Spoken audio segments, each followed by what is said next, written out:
Good morning. Guess what day it is? It's July 15th. There are a couple of things going on today. It's National Be a Dork Day. And it's National Gummy Worm Day. So I'm going to tell you how to make gummy worms. And this comes from Wicca House Staff. Gummy worms are delicious treats that can be both ghoulish and great.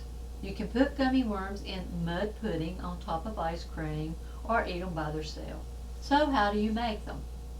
First, you mix juice, sugar, and gelatin in a large mixing bowl or saucepan. Mix 1 cup of fruit juice with 4 packets of gelatin and 2 tablespoons of sugar. You can also add flavored Kool-Aid if you want to get different colors or taste. Boil 1 cup of water on the stove, then add it to the mix. Stir the gelatin until it's completely dissolved. The liquid should be smooth and thick. For opaque worms, add 2 tablespoons of cream or half and half. Now, you've got to create your mold, and the way you do that is you stand up about 50 straws in a straight-sided jar, such as a mason jar. Wide straws, like those for milkshake, work best. You need maybe to put a rubber band around the straws to keep them upright. And you can use more than one jar if you need to. Prepare a cold water bath. Place your jar of straws in a container, such as a casserole dish, and add about 2 inches of ice cold water.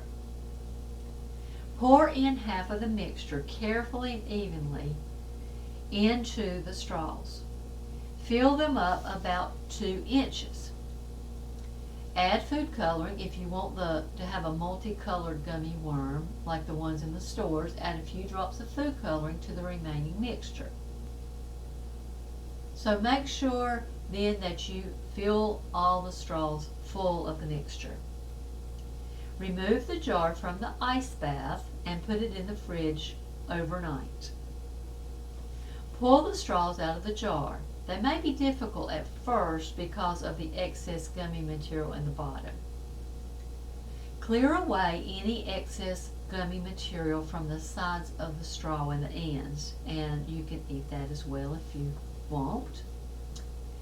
Now, how to remove the gummies from the straw. With your fingers or a rolling pin, squeeze the worms out of the straw, working from the empty end down, because you will not fill them all the way up to the top. Eat some of your worms. You can also store them. If you're going to store them, you might want to spray a little light vegetable oil on them to keep them from sticking together. Talking about worms reminds me of a Bible story. You may have heard about Jonah before. He was the man that God told to preach to Nineveh, but he didn't want to do it because he knew that if the people repented, God may not punish them. And he wanted them punished because they had been such cruel people. So everybody would be happy if God spared him, but no, not Jonah. He was mad when he finally went and preached and God spared the people. Listen to what else happened in Jonah 4:4 through 11. Then the Lord said, "Is it right for you to be angry?" So Jonah went out of the city.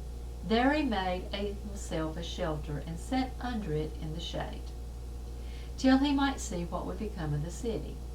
And the Lord God prepared a plant and made it come up over Jonah, that it might be shade for his head to deliver him from his misery.